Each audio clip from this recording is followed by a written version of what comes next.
Venezuela's current status with anti-government protests and the dozens of people killed in protest-related violence since April were examined at a UWI Forum on Tuesday.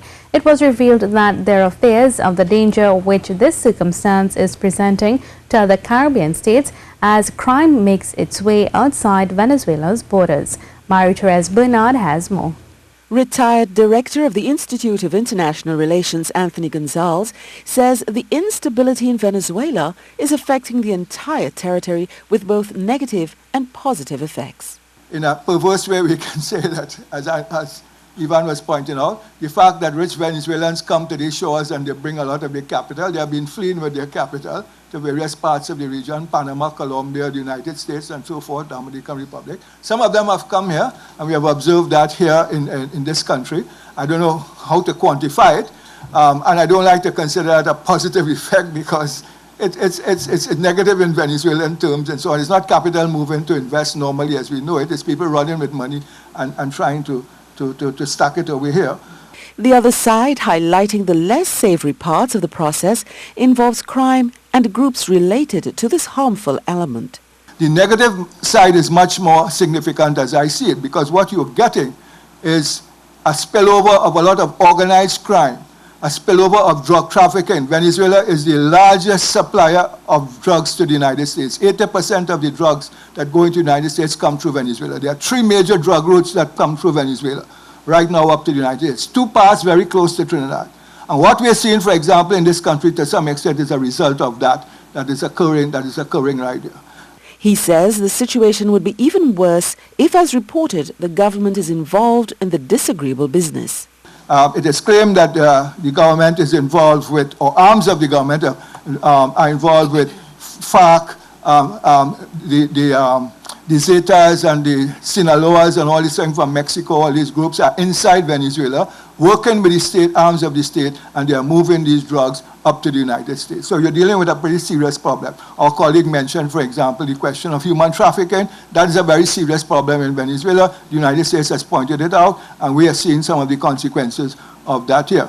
Dr. Gonzalez warns that while more developed states may be able to deal with the criminal elements expanding out of Venezuela, smaller island states like ours may want to look more carefully at what he says could well be a serious national security threat.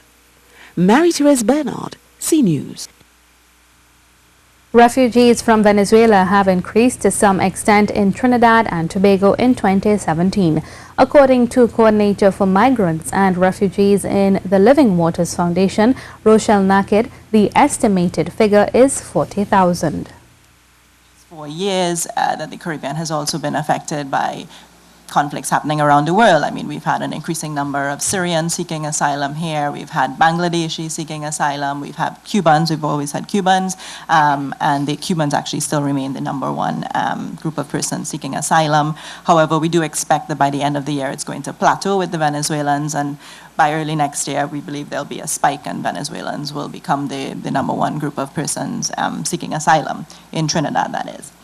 Ms. Naked says that Venezuelans are the second largest number of people seeking refuge at this time in Trinidad, and legislation is passed here as well as throughout the region. Outside of Belize, no other country in the Caribbean has legislation to protect refugees.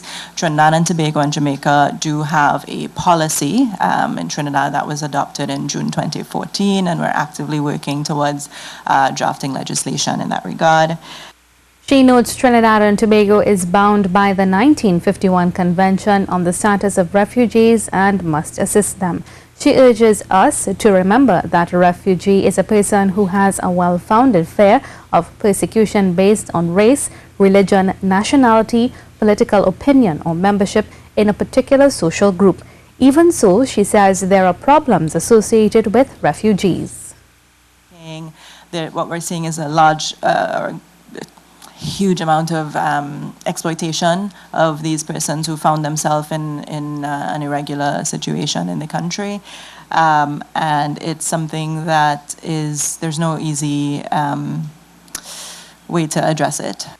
Ms. Naked acknowledges that our twin island state is doing its best to address the problem, but she says the influx of Venezuelan nationals has not been overwhelming and it is expected to level off by end year.